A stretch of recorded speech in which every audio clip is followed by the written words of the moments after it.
Have you ever imagined kings, pharaohs and emperors, people with absolute power, being deceived by such simple blows that today would fit in a cell phone message? The truth is that some of the oldest financial scams in history are still alive, just adapted to the modern world. In today's video, you will discover how medieval, Egyptian, and Roman tricks can still steal your money, and most importantly, how to protect yourself from them in a simple and practical way. Before we continue, let me ask you something important. If you like to learn how to protect yourself from scams and want clear, direct videos without scrolling, already leave the like and subscribe to the channel. This helps YouTube deliver this content to more people and ensures you have access to the next videos. 1. The coin/coup and its modern equivalent. The story begins in the heart of the Roman Empire, where one of the world's most advanced civilizations was already facing a surprisingly modern problem: fraudulent devaluation of money. At that time, coins were made of precious metals, gold or silver, and circulated from hand to hand daily. But the scammers discovered a weakness against which the economic system itself had no way of defending itself: currency depletion. The trick was simple, and that's exactly why it was so dangerous. Criminals scraped small amounts of metal from the edges of coins using blades or abrasive stones. The coin continued to have the same general shape, the same design, and even the same circularity. But it was a bit lighter, almost imperceptible. Meanwhile, the fraudsters gathered enough gold or silver powder to melt and resell. Now comes the most interesting part. The coup worked for centuries, leading emperors to face economic crises without understanding exactly why money seemed to lose value so quickly. The practice spread so much that it became a threat to the very functioning of trade. But you must be thinking, okay, but that's ancient history. How does it affect my life today? The answer is much more than it seems. Today, the coin demerger reappears in highly sophisticated digital versions. In the modern financial world, it is not the precious metal that shines, but rather the real value of your money, by scams that promise to double values, counterfeited cryptocurrencies, fake investment schemes, and even fraud that fiddle with the weight and purity of physical gold. In all these cases, the pattern is the same: something that seems legitimate but does not deliver the original value, leading you to lose money in small amounts or large losses disguised. The main lesson of this old trick is clear: effective tricks don't have to be scandalous or complex. They just need to look normal. And to protect yourself today, the rule is the same as it was in the past. Be wary of any easy profit promise, of any offer involving precious metals without real certification, and of any person or platform that you want to trust without checking. An old coup, yes, but more current than ever. 2. The forged seals of Egypt and how, with a stamp, scams still deceive today. Now we travel to ancient Egypt, during the reign of Ramesses II, an era marked by great construction, intense trade, and a highly organized bureaucracy, or at least organized enough that scammers could easily exploit it. At that time, official documents were validated by seals, small pieces of stone or metal used to stamp orders, grain records, contracts, and authorizations. A seal was practically the signature of power. If it had the right symbol, it was law. And there comes one of the oldest and cleverest scams ever: the forgery of real stamps. Some forgers were skilled craftsmen, able to copy inscriptions, hieroglyphs, and drawings almost perfectly. They created false versions of the seals used by palace administrators, tax collectors, or warehouse supervisors. With these false seals, they could alter quantities of grain registered, release unwarranted goods, or even invent charges that were never authorized. And the most surprising? Often the pharaoh only discovered fraud years later, when lack of food or money began to cause problems in the kingdom. That is, a simple piece of stone, poorly copied, had the power to deceive the entire structure of government. But here comes the big question: what does that have to do with you today? Everything.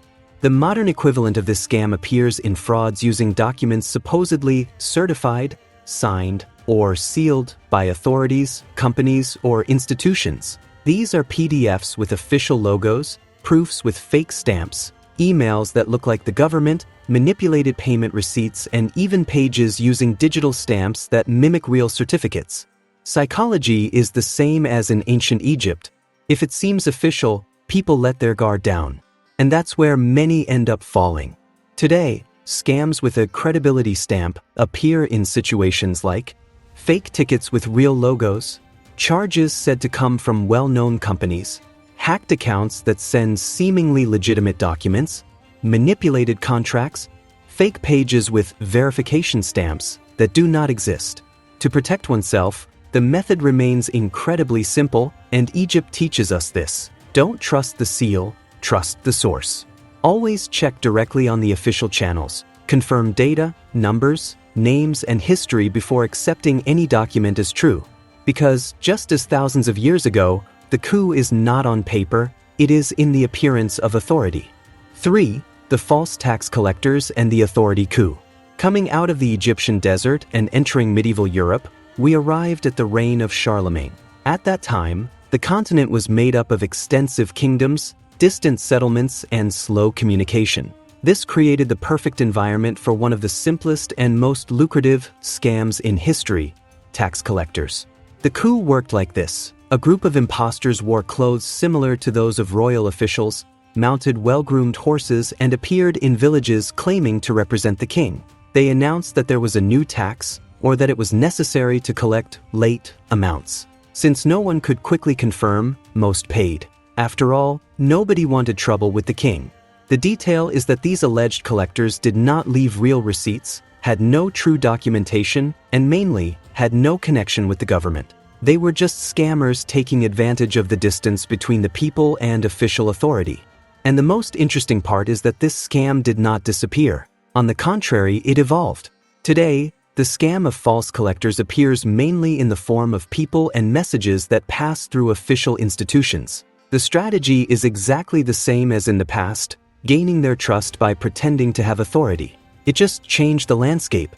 You must have seen attempts like connections pretending to be federal revenue, messages claiming to be from public agencies, emails that look like they're from banks, alleged agents charging release fees, scams using names of known companies to induce payments, charges that look professional but are completely fake.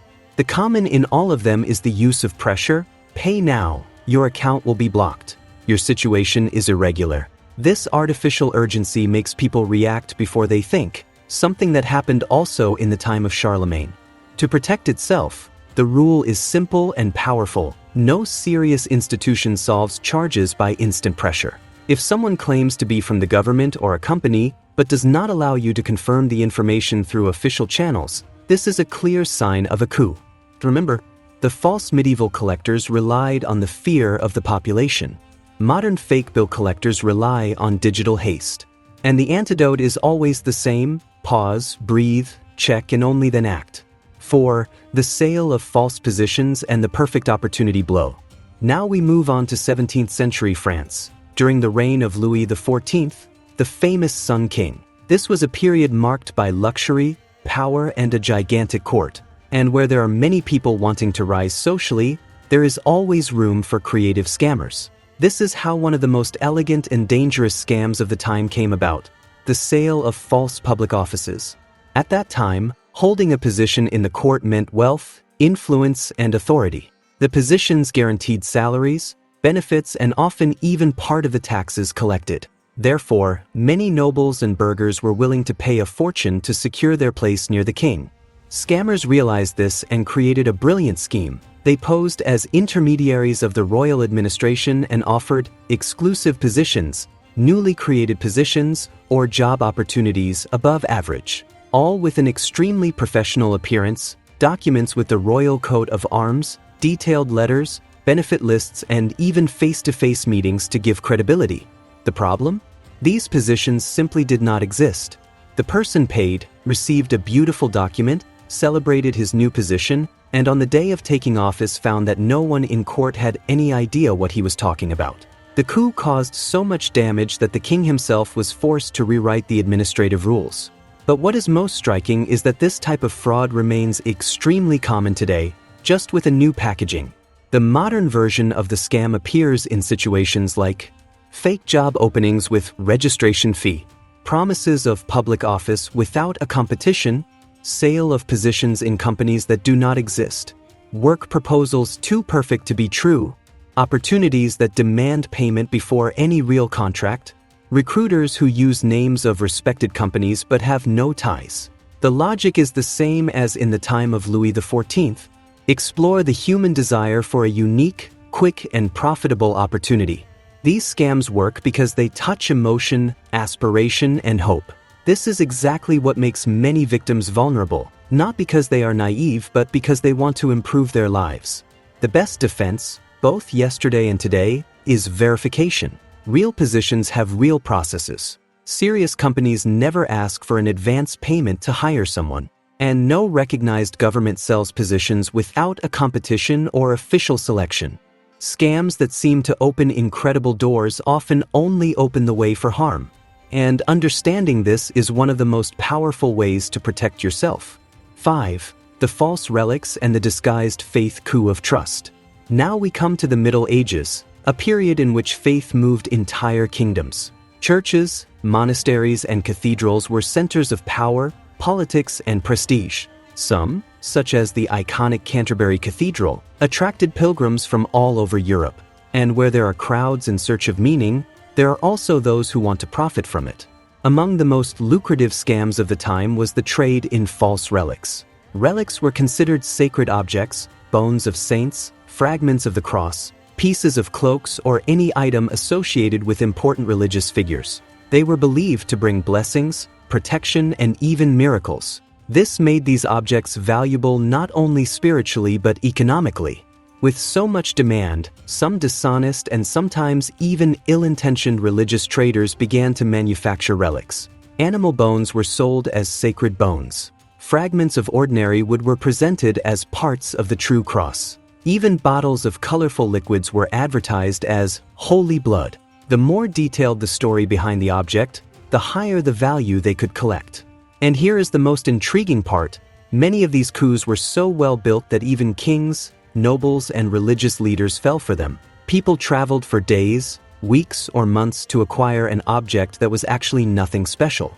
The prestige of the institution it sold was often enough to convince. But what does all this have to do with the present? More than you know. Today, modern versions of this scam appear in frauds that use emotional authority to convince. They do not sell relics, but false certificates of authenticity, supposedly original artworks, blessed products, collectible items with invented provenance, memories that promise health, luck, or protection, investments based on emotional stories rather than facts. The strategy is the same as in the Middle Ages. Use emotion and narrative to build trust. People drop their guard when a story touches their feelings, whether faith, nostalgia, fear, or hope. Scammers know this and exploit this vulnerability to this day. To protect oneself, it is essential to develop what we can call cold verification, to analyze facts even when the story seems beautiful, inspiring, or convincing. If an object, service, or investment only seems valuable because of the narrative and not because of real evidence, this is a strong sign that something is wrong. The false medieval relics remind us of a universal truth. The most dangerous blow is one that touches the heart before touching the pocket. 6. What all these old scams have in common with today's scams. After traveling through different eras, from the Roman Empire to Egypt, from medieval Europe to the luxurious courts of France, we noticed something surprising. Even though thousands of years have passed, the coups continue practically the same. They just change the setting, the tool, and the technology, but the logic behind them never changes. And that's exactly what makes this topic so important. When we look at old scams, we see 4 universal patterns that remain present in modern scams. The first is the appearance of legitimacy. In the past, it was the royal seal, the dress resembling that of an official tax collector, the document with a coat of arms. Today, it's the well-made website, the email with the logo of a famous company, the professional-looking ticket. Scammers know that people react more to looks than to fact confirmation.